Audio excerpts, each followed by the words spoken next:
promesse active en toi une position. Mais la manifestation de cette position ne se déclenchera que lorsque tu te mettras en marche. C'est pourquoi j'aime quelque chose. L'alliance que Dieu avait créée avec Josué. Bien sûr, cette alliance naissait de Moïse. Mais cette alliance a produit un ajout dans la vie de Josué. Vous allez remarquer quelque chose. Que Moïse ne travaillait qu'avec la verge. Mais Josué ne travaillait pas avec la verge. Josué travaillait avec ses pieds. Parce que Josué n'a pas planté la verge dans le Jourdain. Josué a planté ses pieds dans le Jourdain. La verge prophétique de Josué n'était pas le bâton. Mais la verge prophétique de Josué était ses pieds. Est-ce que je parle à quelqu'un? En soi, là où Moïse pouvait frapper le bâton, Josué lui devrait juste piétiner avec ses pieds. Est-ce que je peux te parler? Moïse a reçu la mission de la libération. Mais Josué a reçu la mission du positionnement. Moïse devrait libérer le peuple d'Israël. Mais Josué devrait positionner le peuple d'Israël. Lorsque Moïse devrait libérer, Moïse devrait séparer avec la verge. Et la verge représentait d'une part le jugement. Donne-moi un amen, je vais te parler. Donne-moi un amen, je vais te parler. Pour mieux libérer un peuple, il faut manifester un jugement. C'est l'une des raisons que Moïse pouvait porter la verge. Mais avec Josué, il ne fallait pas que Josué porte la verge. Mais il fallait, Dieu te bénisse, il fallait que Josué pose juste sa plante de pied. Parce que Josué ne détenait pas une provision qui était la verge. Mais Josué détenait une provision qui était l'arche. Est-ce que je parle à quelqu'un? Moïse, sa mission était de libérer. Mais Josué, lui, sa mission était de positionner. En soi, Moïse a libéré le peuple d'Israël. Mais Josué devait bâtir et positionner l'église d'Israël. C'est que le somme ne comprenne pas. Et qu'un peuple ne doit pas marcher. Plutôt, une église ne doit pas marcher vers sa libération. Mais une église doit marcher par rapport à sa position. C'est pourquoi j'aime la nouvelle alliance. La Bible le dit, vous serez mes témoins. Dieu s'adressait à l'église corps du Christ. Et Dieu était en train de dire que cette église dont j'ai déjà libéré doit maintenant marcher afin de démontrer leur position face à moi. L'église sur terre marche selon la position de Dieu afin que le monde vive la vraie révélation de Dieu. Est-ce que je parle à quelqu'un? Tu n'as pas besoin d'une verge. Tu as besoin de tes pieds. Bouge encore tes pieds. Bouge encore tes pieds. Bouge encore tes pieds. Je vais te parler. Come on. Le pied. La position. Écoutez une chose. Aujourd'hui, je vais juste parler de la position. Vous allez remarquer une chose. Lorsque Moïse marchait avec le peuple d'Israël, il y avait une manne qui descendait. Mais si vous lisez les Écritures, cette manne n'était pas à garder. Sinon, elle devrait. Donc, en soi, les enfants d'Israël ne devraient que vivre de la parole du jour. Avec Moïse, les enfants d'Israël, leur vie n'était pas conditionnée à la parole. Leur vie était conditionnée à l'instant de la parole. Donc en soi, à chaque fois que la manne descendait, le peuple d'Israël avec Moïse devrait juste manger et ne pas garder. Mais vous allez remarquer quelque chose. La manne, c'est la représentation de Jésus-Christ. Et Jésus-Christ est même l'arche de l'alliance. Avec Josué, à cause de la position de leurs pieds, il n'a pas fallu que la manne descende, mais il a fallu qu'il porte juste l'arche. En soi, la position, plutôt, le Dieu de la manne, la parole qui était juste pendant des instants, avec les enfants d'Israël et Moïse, était maintenant une parole qui devait se conditionner totalement avec l'église Israël et Josué. Dans la libération, nous goûtons à la parole. Mais dans le positionnement, nous sommes la parole. J'aimerais dire à quelqu'un une chose. Là où tes pieds t'amènent, tu n'as pas besoin d'un secours de hommes. Parce que toi-même, tu y es la parole par excellence. C'est pourquoi la Bible nous dit, vous êtes mon corps. Vous êtes le temple du Saint-Esprit. Dans l'homme, je trouve mon repos. En soi, Dieu voulait juste dire que sur cet homme, dans sa marche de la mission, ce n'est plus l'homme qui vit, mais c'est moi qui vis en lui. Tu dois connaître une chose et apprendre une chose. Lorsque tu fais une conquête, en soi, tu n'es pas seul, mais tu es avec Dieu. Ce que j'aime, l'apôtre Paul dit, Christ en moi, ce n'est plus moi qui vis. Christ en moi, ce n'est plus moi qui vis, mais c'est lui qui vit en moi. Vous tous qui contemplez Christ,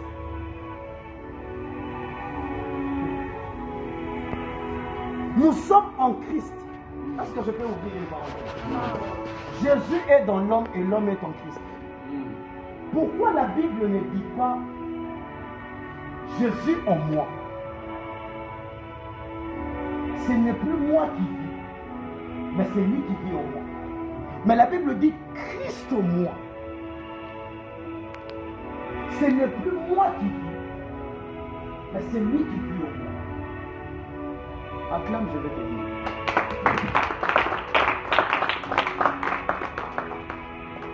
Lorsque tu es dans la dimension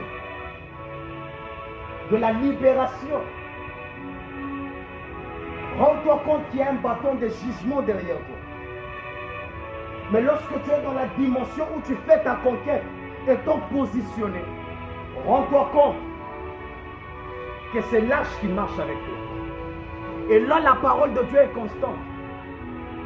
La Bible dit, Christ en moi, ce n'est plus moi qui vis, mais c'est lui qui vit en moi. La Bible ne fait pas mention de Jésus. Pourquoi? Parce que la Bible sait que Jésus n'est pas le Fils, mais Jésus c'est l'enfant. Est-ce que je peux ouvrir quelque chose? Je vais vous parler d'une manière prophétique. Marie a porté l'enfant Jésus. Marie n'avait pas porté l'enfant Christ. Marie ne voulait qu'était qu'un passage où l'enfant Jésus devrait sortir. Et Christ n'était pas celui qui obéissait à Marie. Mais Christ était celui que lorsque peut-être Marie le voyait enfant, lui se voyait déjà grand. Lorsque Marie vient parler à Jésus pour lui dire, tu ne crois pas que ces vases peuvent être remplis? Christ s'adressait à Jésus. Mais la personne qui a fait que le vin puisse entrer dans la vase n'était plus le même Jésus qui avait peur, mais c'était Christ. À chaque fois qu'on t'identifie à Christ, on t'identifie à la maturité de l'exploit. C'est pourquoi on dit, Christ en moi, ce n'est plus moi qui vis, mais c'est lui qui vit en moi. Pourquoi? Parce que ce n'est pas l'enfant qui est en train de vivre en toi, mais c'est le Fils qui est le caractère de la maturité qui vit en toi. C'est pourquoi on nous dit ceci. Nous sommes l'épouse de... On ne nous identifie pas à Jésus. Parce que Christ symbolise la maturité et l'efficacité dans le travail. C'est pourquoi tu dois connaître quelque chose. Quand tu marches, tu dois quitter une dimension où tu ne fais que pleurnicher devant Jésus. Mais tu dois entrer dans une dimension où même si tout ne va pas bien, tu te dis Christ en moi.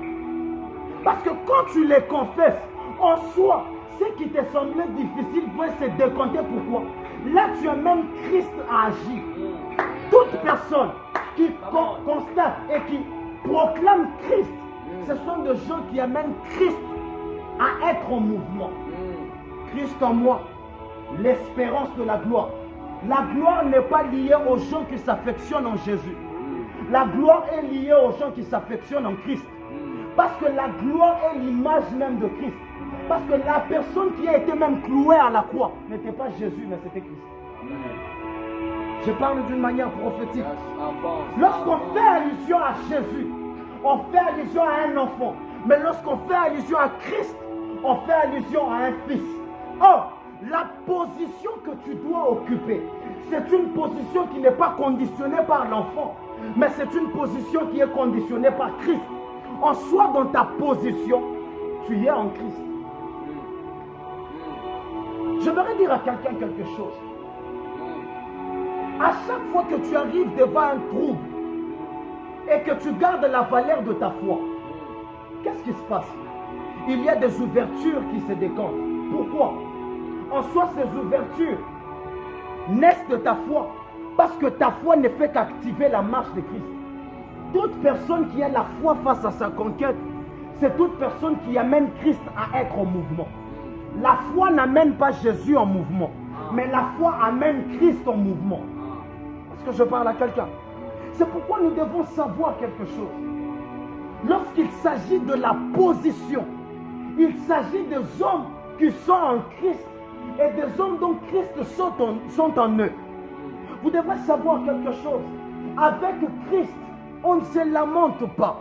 Avec Christ, on ne voit pas l'état du lieu.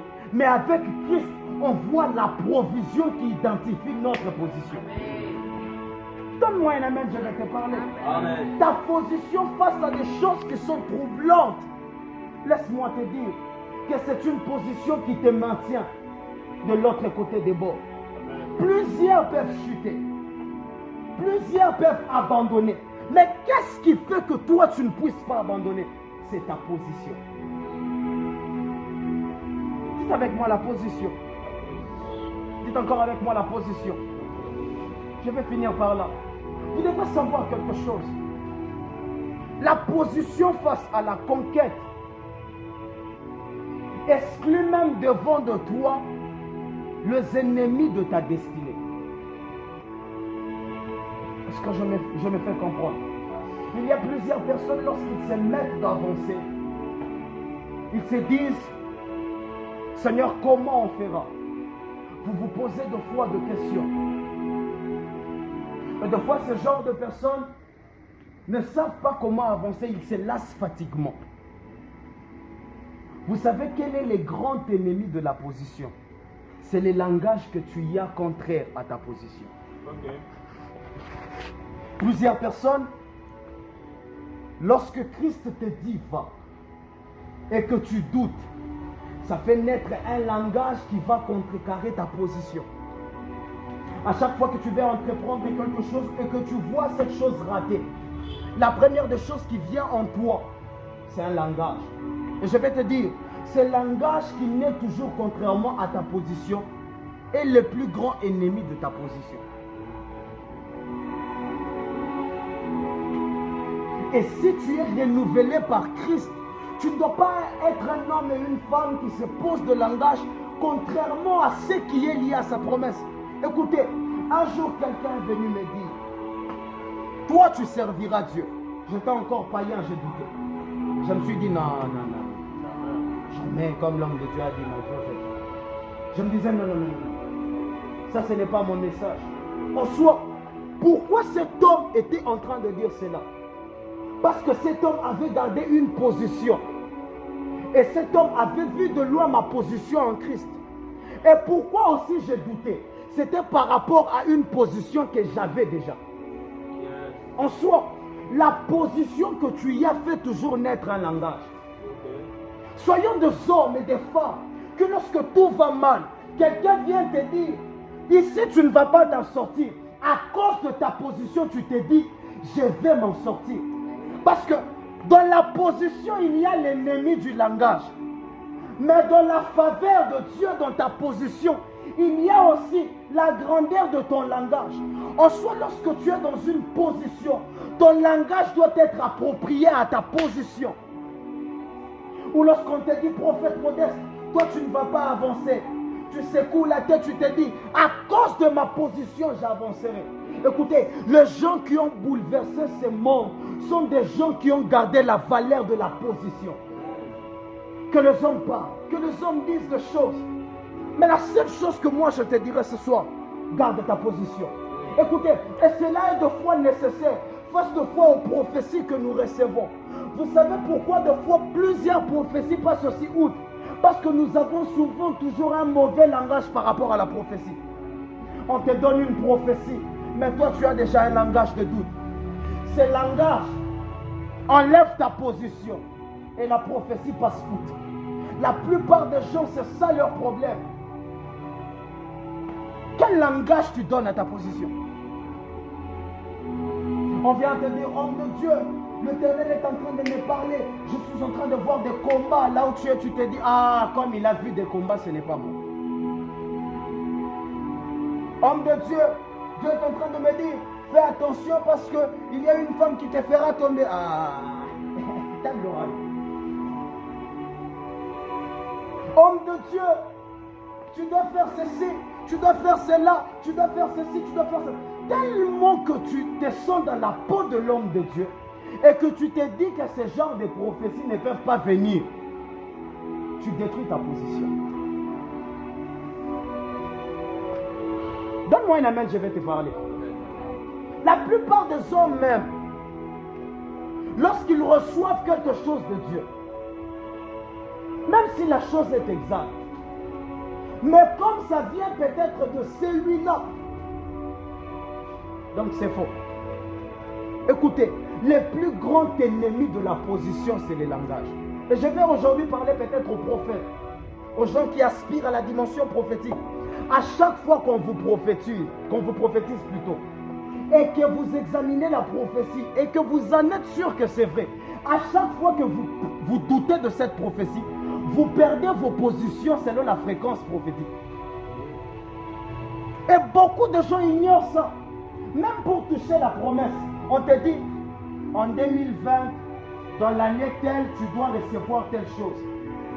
Tu arrives en 2020, tu es à 2 pas du mois. Tu te dis, ah, je ne suis pas sûr, je ne suis pas sûr que ça va se réaliser. En soi, tu perds la position de l'exaucement. La position de l'exaucement, la position du recevoir, ne se perd pas que quand l'homme arrête de prier. Même quand l'homme fait naître un langage contrairement à ce qu'on lui dit, cet homme perd la position de l'exaucement. Et vous devez savoir quelque chose. Dans la marche de la conquête, tu donnes et tu reçois. Donc en soi, tu dois avoir un langage qui naît de ta position dans le donner. Et tu dois avoir un langage qui naît de ta position dans la réception. Tu ne peux pas avoir un langage contraire de la réception et te dire que non, tu vas commencer à mieux donner. J'aimerais que tu changes ta manière de voir les choses et de comprendre les choses. Quelle est ta position et quel est le langage de la position que tu prends? Malgré la taille de Jéricho, ils sont allés. En écoutant la parole, ils sont restés au pied de la parole. La première réception qu'ils ont reçue naissait de leur obéissance à l'arche. Aujourd'hui, plusieurs personnes ont du mal à recevoir. Pourquoi? Parce que vous avez rendu la position de réception inefficace. Tu es en train de faire ta conquête. Tu veux manifester des choses de Dieu. Mais combien de fois tu prends le temps de changer ton langage face à ce que tu reçois?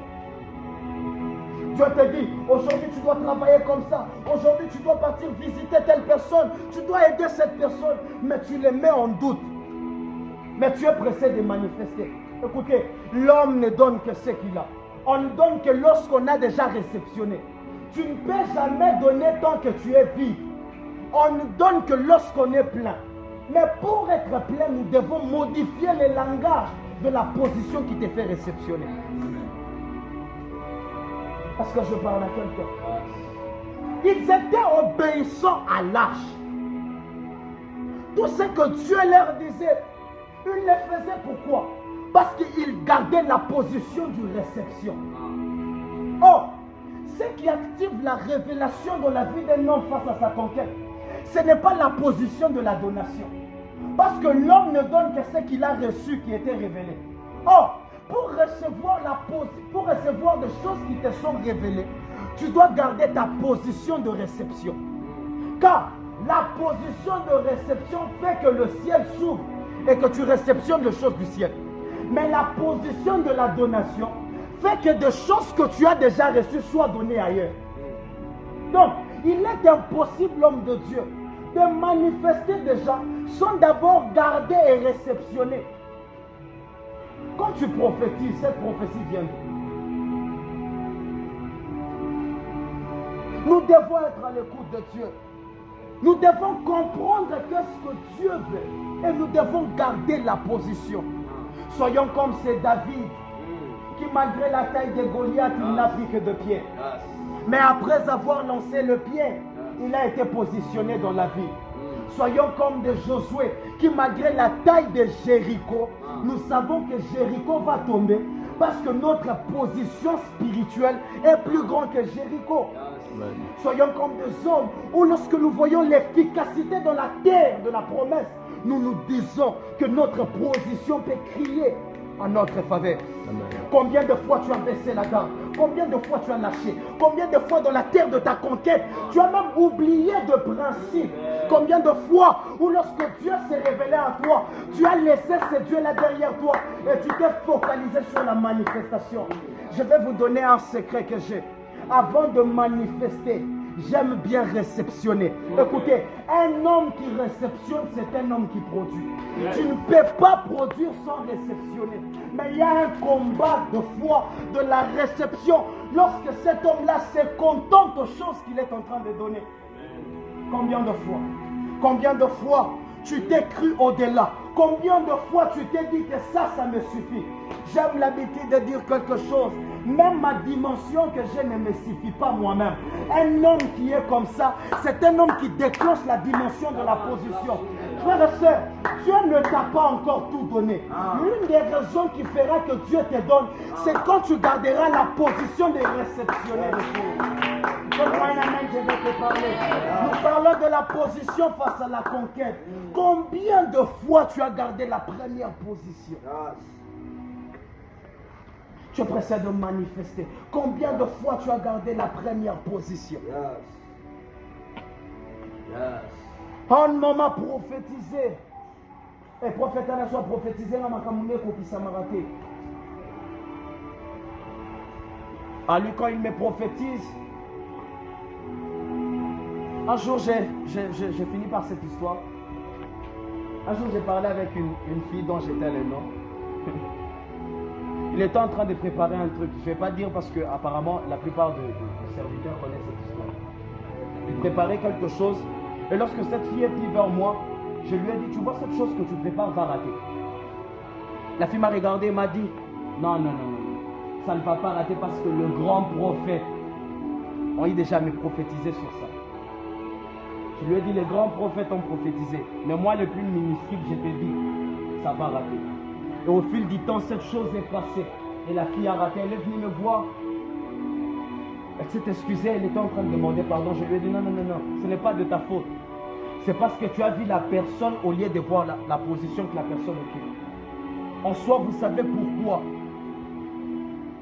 Je ne peux jamais taper peut-être à côté de mes prophéties ou soit partir à côté de Dieu. C'est parce que j'ai gardé ma position initiale au trône. Plusieurs. J'écoutais un jour un prédicateur dire, ça m'avait étonné, il me dit, prophétise 12 fois. Si tu prophétises pour la première fois, on te dit que c'est faux, continue. Si tu prophétises pour la deuxième fois, on te dit, jusqu'à la 12e fois, tu verras que Rosimba. Cet homme de Dieu là est venu me dire, moi le prophète là m'a dit, donc on a prophétisé dans les simbité, mais je lui ai dit, ça ce n'est pas un langage d'un homme qui a la position. Moi, que ça soit 2 ou 3 fois Ekosimba parce que je garde la position. Écoutez, la position fera à ce que là où plusieurs ratent, que toi tu réussisses. Amen. Parce que la position n'est pas un langage qui naît des hommes, où la position ne subit pas les influences des hommes. La position regarde ta position au trône. Amen. Garde ta position. Et tu vas réussir là où plusieurs ont échoué. Et je vais déclarer dans la vie d'une personne au moment que tu t'élèves. Je déclare en ces lieux que ta position face au trône te donne ce que tu as perdu par la chance. Amen. Amen. Et ramène selon la loi de la grâce de choses qui t'a été données par Dieu dans le nom de Jésus. Amen. Je vois un nom dans mon esprit. Depuis la modération, j'étais en train de voir, on m'écrivait Angèle. Angèle, quelque chose comme ça. Et je voyais l'image d'une femme. Je voyais l'image d'une femme. Je voyais l'image d'une femme. Une femme.